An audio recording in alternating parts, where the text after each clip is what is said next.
Welcome to the Vinyl Matters Podcast. Hallo hier im Presswerk bei Matter of Fact. Wir haben heute den Sascha Rydell zu Besuch. Hat gerade ein wunderbares Driven Detroit Techno. Was war es noch alles? House, so ein bisschen von allem. Ja. Kann man Tatsache so sagen. Ein geiles Set gespielt hier bei uns im Werk. Schön, dass du hier bist. Ich bin froh, dich hier zu haben. Ja, also freue mich auch hier zu sein und danke für die Einladung. Also spannend zu sehen, wie es bei euch läuft. Warst du schon mal in einem Presswerk? Nein, Tatsache noch nicht. Also wir haben zwar viel gepresst in der Vergangenheit, aktuell weniger oder gar nicht aktuell, Tatsache.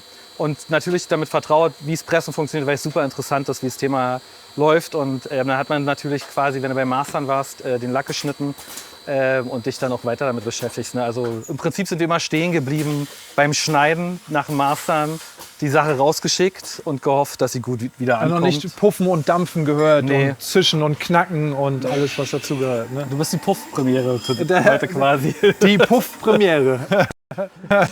Euer Label? Color Code Records und Vinyl und digital. Also die ersten 3 sind auf Vinyl erhältlich. Muss man aktuell ein bisschen gucken, dass man noch ein paar Sachen findet. Und ansonsten klar als Download, Streaming. Da sind wir jetzt relativ offen, dass so eigentlich alle Plattformen bedienen wir. So dass quasi auch jeder was von hat, kann man sagen. Ne? Mal gucken, vielleicht kriegen wir irgendwie hin, dass wir Vinyl wieder... Ja, da können wir Tatsache drüber reden. Man kann ja mal gucken. Wir haben da schon mal drüber geredet. Tatsache kann man mal gucken, was da in Zukunft kommt. Genau. Da bietest du ganz gute Optionen.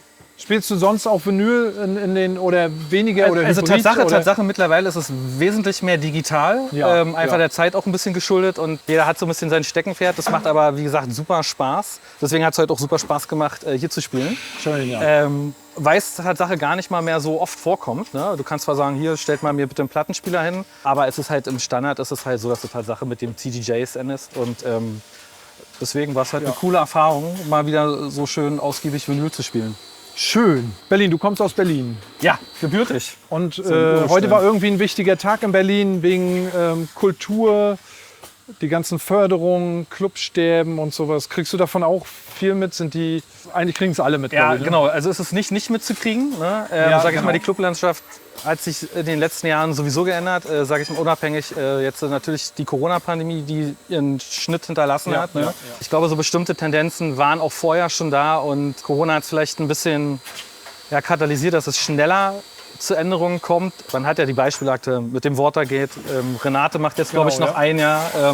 Auch ein schöner Laden, muss man sagen. Dann hast du diese Diskussion noch mit der A100, ob sie weiterläuft, was fällt dem zum Opfer, was nicht. Ist halt, sage ich mal, eine komplexe Diskussion.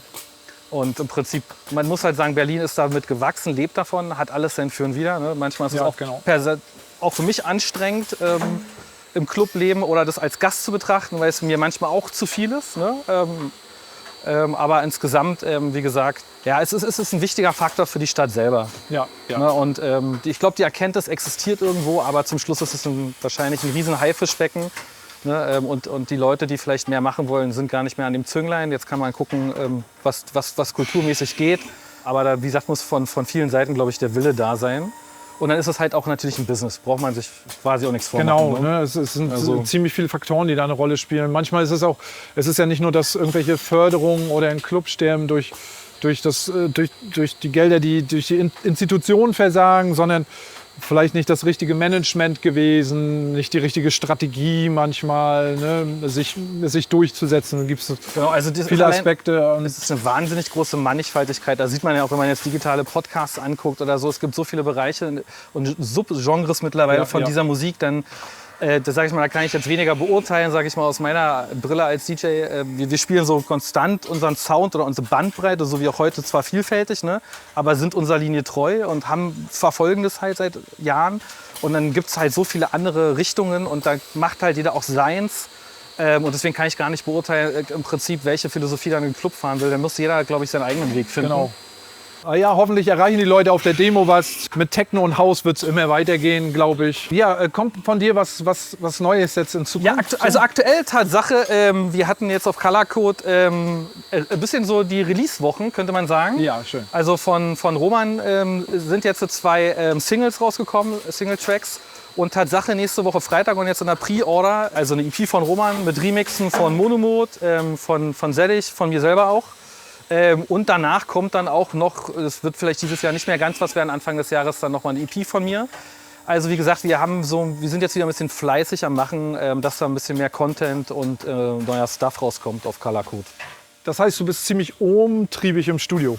Ja, also Tatsache habe ich quasi den Vorteil, das Studio zu Hause zu haben. Ja, ja. Was halt, sage ich mal, wenn man jetzt auch Papa ist oder so, dann hat man ein bisschen auch noch andere Verpflichtungen. Ja, man kann das Kind so und dann trotzdem so ein paar Drumspuren Genau, bauen. oder das Kind ist mittlerweile so alt, dass er sagt, Papa, mach mal Platz. Ja, ja, genau. Ich übernehme das mal, habe aber keine Ahnung, was ich mache hier. Ja, ja. Aber, und von der Warte her, sage ich mal, ist es jetzt so, dass in so einem Alter, kennst selber Kinder, dass man jetzt wieder echt ein bisschen, sage ich mal, aus der Potte kommt. Machen wir jetzt auch wieder ein bisschen mehr. Und wenn man ins Studio geht, dann nicht so irgendwie nach 3 Stunden rauskommen. Und meine Frau sieht mir schon an, war früher so, war heute kein guter Tag im Studio, ne? Wo ich dann gesagt habe, nee, irgendwie wenn ich jetzt irgendwie 3 Stunden reingehe, dann spiele ich nicht um den Brei herum, sondern mach was fertig.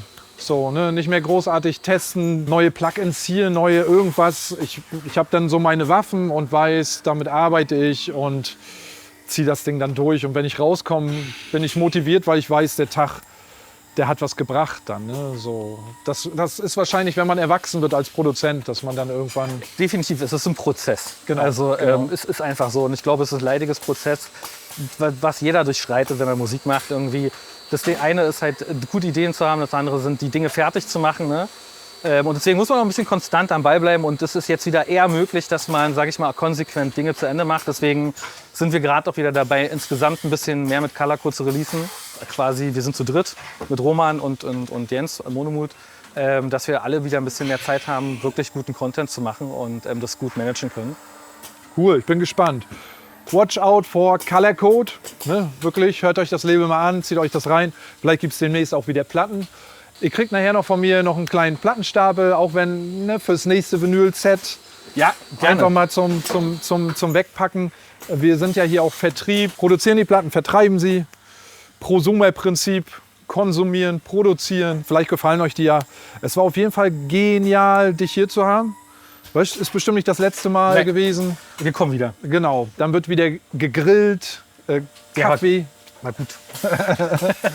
Grillen ist immer so ein Ritual, wenn wir die Sessions hier machen. Zur Ostsee 60 Kilometer, dann steht man bis beide Beine im Wasser. Ne? Schön, dass du da warst. Super gerne. Und bis zum nächsten Mal. Denn? Und bis die Tage. Bist du am Sommerfest? Genau, Aber ja, direkt schon vorhin Sommerfest. schon hier klar gemacht, Sommerfest, wir kommen. Wir laden dann alle ein. Ne? Sommerfest, wir kommen. Geht richtig Sascha ab. Rydell, zieht euch das Set rein, kommentiert, lasst die Glocke klingeln, macht Comments. Lasst uns das alle zusammen genießen. Männer Genau. of Fact.